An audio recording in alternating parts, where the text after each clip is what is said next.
What I've just discovered about crypto leaves me with no worry, no fear, no doubt about what we're going to see for the crypto markets throughout 2026, because I believe that right now in front of us is a once-in-a-lifetime opportunity, the major crypto bull market of 2026. And yes, crypto is red today, but after 6 straight green days, it's no surprise that we might see a bit of a cool-off.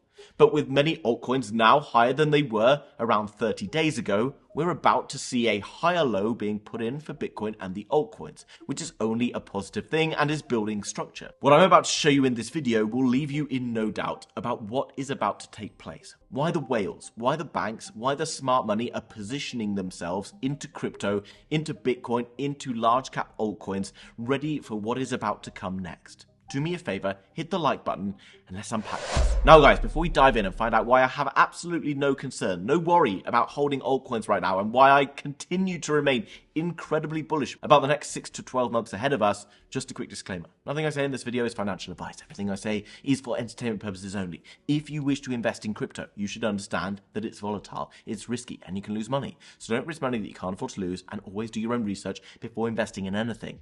Now that we got that out of the way, let's crack on with it. Now guys, after working in crypto for around 7 years, and before that trading Forex for around 4 or 5 years, I've started to understand something.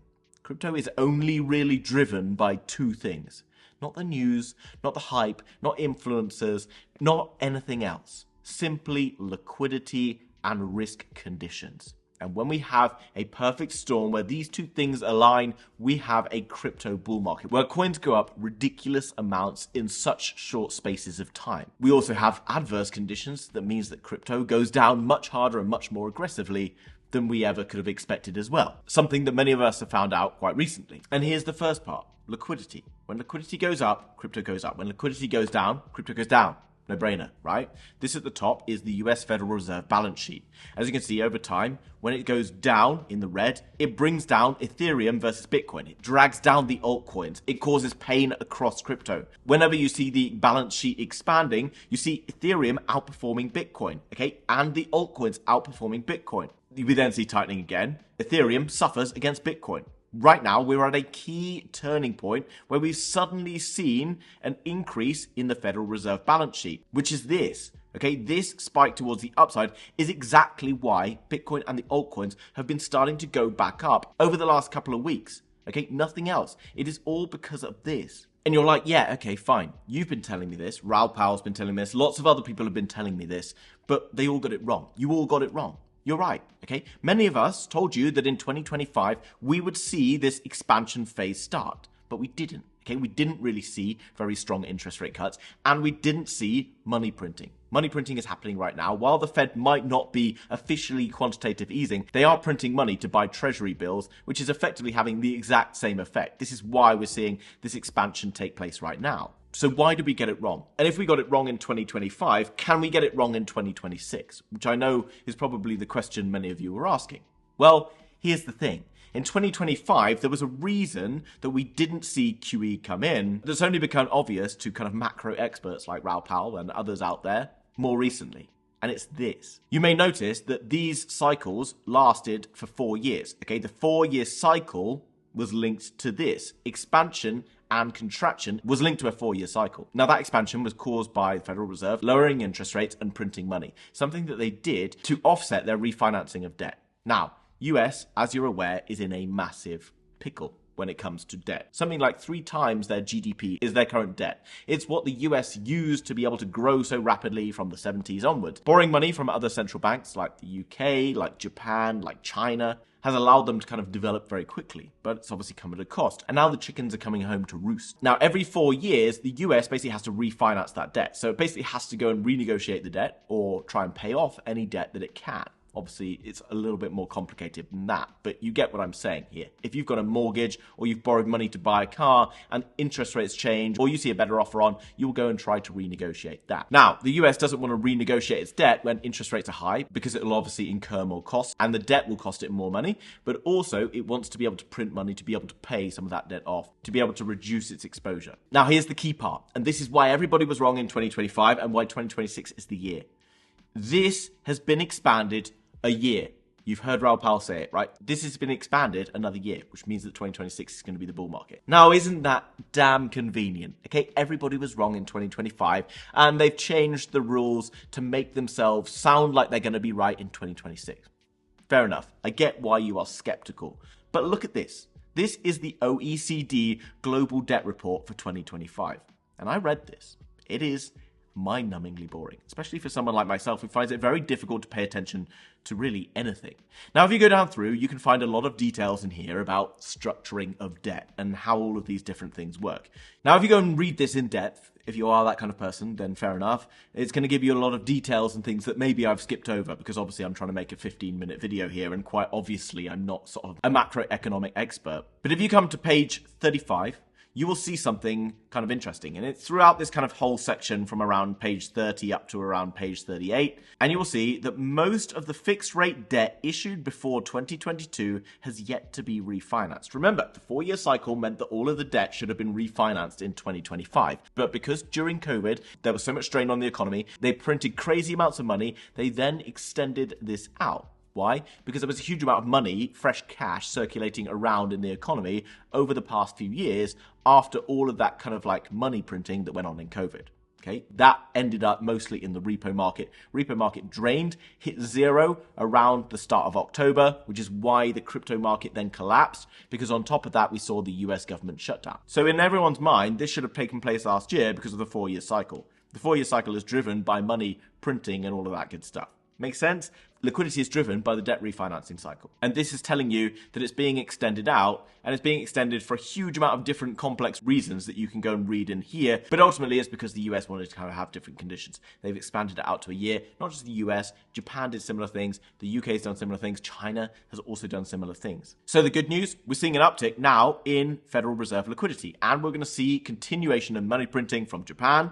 We're going to see continuation in money printing from the UK, from the Eurozone, from China, from all of the world's biggest economies. Okay, and that pushes this up, and that down below pushes up Ethereum versus Bitcoin. When Ethereum outperforms Bitcoin, we know that we have good times for our altcoins, and of course, Bitcoin will continue to rise as well, but altcoins ultimately will see the best performance. So yes, good news for liquidity, right? Big tick. But there's another thing we want to understand. What are the banks doing right now? What's the smart money doing? These people who've been working in these industries for decades. These people who understand how markets work, okay? Not some YouTuber who's just locked in a room chatting to himself. Well, the good news is we can go and see what they're doing as well.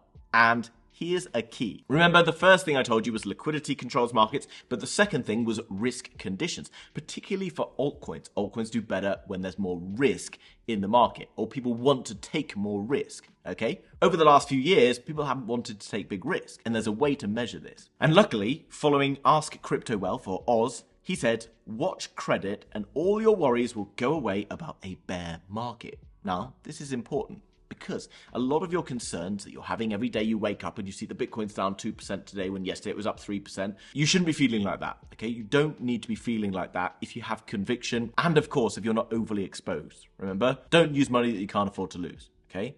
Use less money and build conviction in what you think is about to happen next based off of all the data. So what on earth does he mean by this? Well, as someone who's not particularly literate in the world of economics, I decided to go and do my own research. Something that you often get told by people to do. I came across to investing.com and I read this. Credit spreads, the canary in the coal mine for markets. This effectively means that the credit spread, like the canary, is the first to react to dangerous conditions, okay? So what are credit spreads? This is really descending into a pretty intensive academic lesson. Okay, it's not designed to be, okay? I'm definitely not an academic, but the more you understand these things, the cooler and calmer things are going to be. You can also bring out some really exciting stories to tell your mates and your family about while you sat around the table at dinner sometime, telling them what you know about credit spreads. Well, just to keep it simple, there's two types of bonds. Government bonds and corporation bonds. This is effectively debt, right? Government debt, corporate debt. Now, the US is a government and it creates its own debt to sell to banks, etc. So the banks can bail it out. USDT or Tether is also one of the biggest buyer of some of this debt from the United States, which is why you know that crypto's here to stay. Now, government bonds, as you would expect, are lower risk because governments are less likely to fail. On the other side, corporate bonds are high risk. They have more potential to fail. Okay, So you would expect then, if the government bonds are low risk and the corporate bonds are high risk, that there are different price rewards for buying this debt. And you'd be right. The government bond is lower risk. Okay, so it provides a lower return, but you know the US isn't going to fail, so you can buy its debt.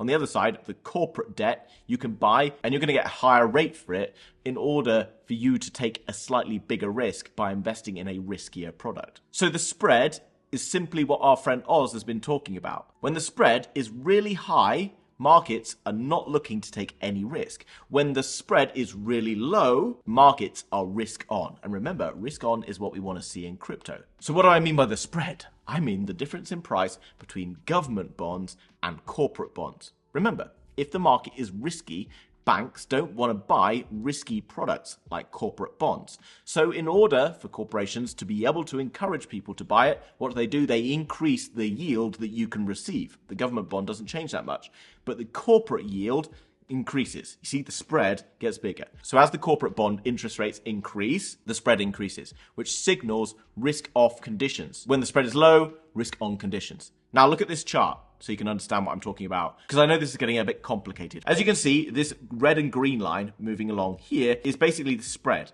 Now, when you can see, when it's low, it signals that the banks and smart money are risk on. They want to take bigger and bigger risk. They're not worried at all about any recession or anything like that. This is the green line down here. And you can see that the S&P 500 basically swings high during periods of time where the green is here. And you can see we are continuing to fall lower and lower. The spread is falling lower and lower.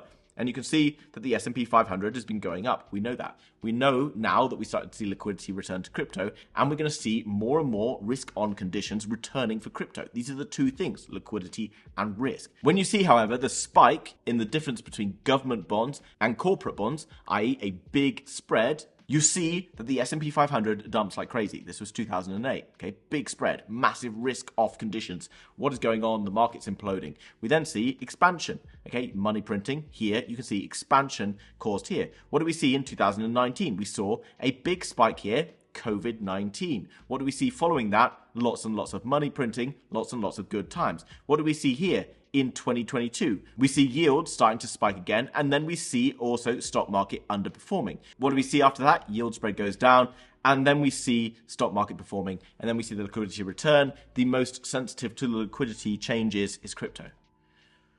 Oh my God. Now, I get it. If you've got a bachelor's degree or a master's in economics, this might be a little bit off. But what I wanted to do was to come at you with some really technical information as someone who's not particularly technical and not particularly smart, and try and break it down into a way that I think is understandable. And hopefully I've got it fairly close to what is really going on here. So what are we looking at? We're looking at liquidity conditions improving because the US needs to roll over its debt, as do a lot of other countries. And that means that interest rates will come down. We'll see more and more money being printed. It's already started. That's why this is going up. Remember, that going up equals this going up. Okay, Ethereum outperforming Bitcoin. We've already seen the early stages of it. On top of that, the risk conditions, what drives smart money, what drives banks to take bigger and bigger risk is what they're feeling about the market. Okay, what they're feeling is about to happen. And you can see every single time this happens, because it's been happening for a long time, we go into periods of expansion, of excitement. And right now, the good news, the entire crypto market is full of fear and worry. Most people are not paying attention right now. Many people are still down in the comments being like, this guy doesn't know anything. Fair enough. Okay, I got it wrong last year because I thought it was going to happen last year that we were going to see this expansion. Lo and behold, we're seeing it this year. I've shown you the debt report. I've shown you why that has happened. Okay, now what we can see here is the early stages reaction to the liquidity returning. This is the last 30 days for the top 100 crypto projects. Render up 46%, Pepe up 40%. A lot of these are just meme coins, yes. You've got Fetch AI, a solid AI project. You've got Virtual's Protocol, all starting to see some green. This has happened incredibly quickly while the majority of people are not paying attention. Yes, there is still lots of red. Yes, I know many altcoins are still down 80%, maybe even 90% on what they were in like December of last year.